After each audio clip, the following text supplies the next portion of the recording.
1:21. Bueno, pues concluimos esta conversación con Martín Esparza, líder del Sindicato Mexicano de Electricistas, líder desconocido en su Secretaría General por la autoridad de la Secretaría del Trabajo de Javier Lozano, como lo acabamos de escuchar en el reporte correspondiente y en el planteamiento que hace Esparza sobre el tema. Y bueno, pues ese es uno de los grandes asuntos, sin la menor duda, en este momento.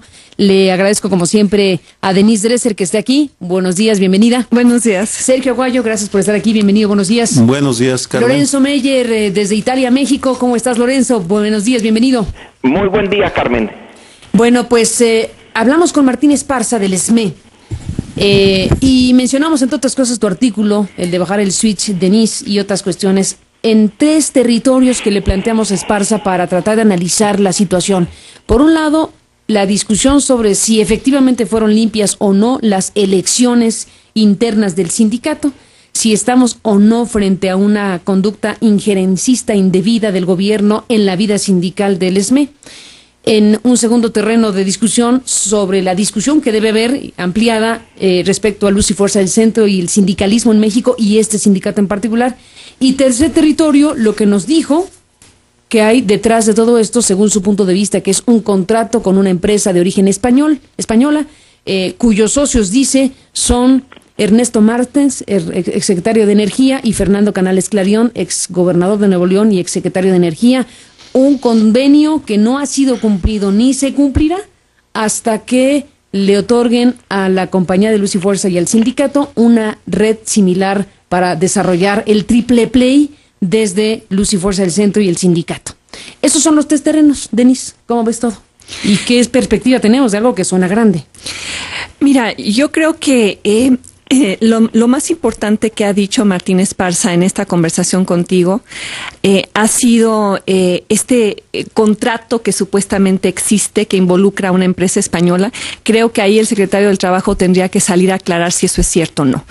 Pero más allá de eso, Carmen, creo que hay mucho en juego en esta posible guerra que se va a librar, que ya se está librando entre el SME y el gobierno de México, porque estamos viendo pues quizá la manera en la cual se empieza a romper ese pacto corporativo fundacional del régimen político mexicano que se construyó pues en los 30s, en los 40s, un pacto basado en el gobierno que reconocía, le daba ciertas facultades al sindicato, incluyendo contratos colectivos muy generosos, y por otro lado el sindicato que proveía de apoyo político.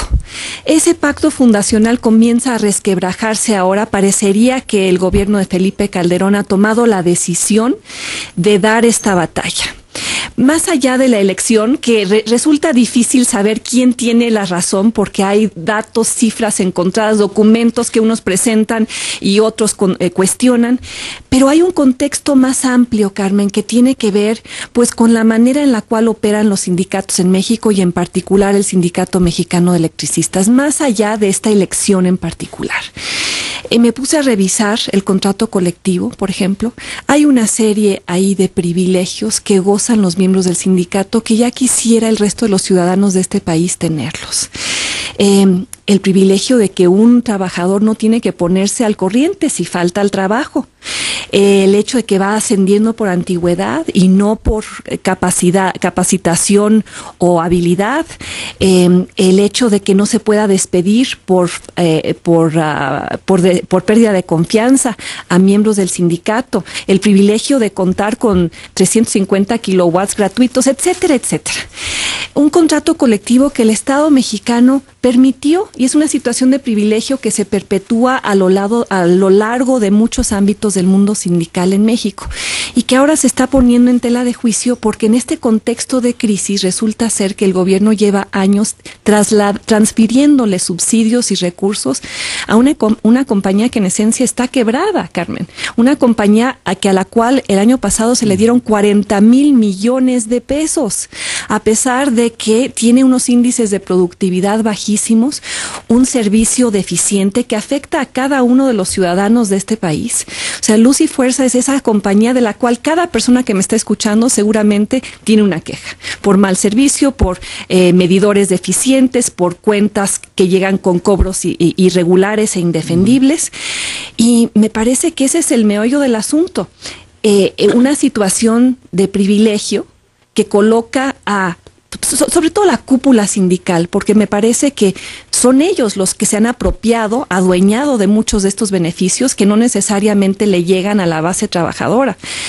Y que entonces aquí lo que se está debatiendo es si vamos a seguir perpetuando esta situación de privilegio o si vamos a empezar realmente a democratizar los sindicatos, a cambiar los contratos colectivos, a crear empresas productivas y a dejar de expoliar a ciudadanos y a consumidores que han sido los grandes perjudicados en esta ecuación de la cual el gobierno ha sido cómplice, Carmen. Porque tampoco aquí podemos decir que el Estado mexicano es el bueno de esta historia. Si permitió esta situación, la apoyó precisamente por los beneficios políticos que le traía y ahora ha decidido romperla en aras de, bueno, ya nos explicará Javier Lozano, en aras de reducir costos, transferencias, subsidios o si hay una agenda oculta como la que sugirió Martín Esparza en la entrevista contigo. Sergio Aguayo, ¿qué piensas?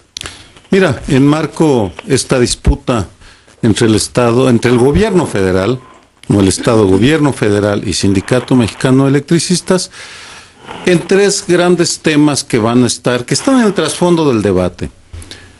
Lo ligo con el centenario de la Revolución, porque curiosamente toca tres puntos que siguen sin haberse resuelto satisfactoriamente.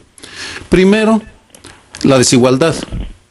¿Quiénes deben recibir los privilegios en México? Es decir, ¿por qué los diputados sí, los trabajadores del Sindicato Mexicano de Electricistas no? ¿Por qué la alta burocracia sí y los petroleros no? Perdón. Pero yo creo que el rasero debe ser igual para todos. Lo que está en discusión es cuáles son los criterios y hasta dónde. Porque eso es lo que tenemos que discutir, además de la pelea que estamos viendo, en la cual podemos apostarle a uno o a otro, apoyar a uno o a otro. En segundo lugar, el tema de las elecciones confiables. La revolución de 1910 se inicia por un fraude electoral, que no se nos olvide.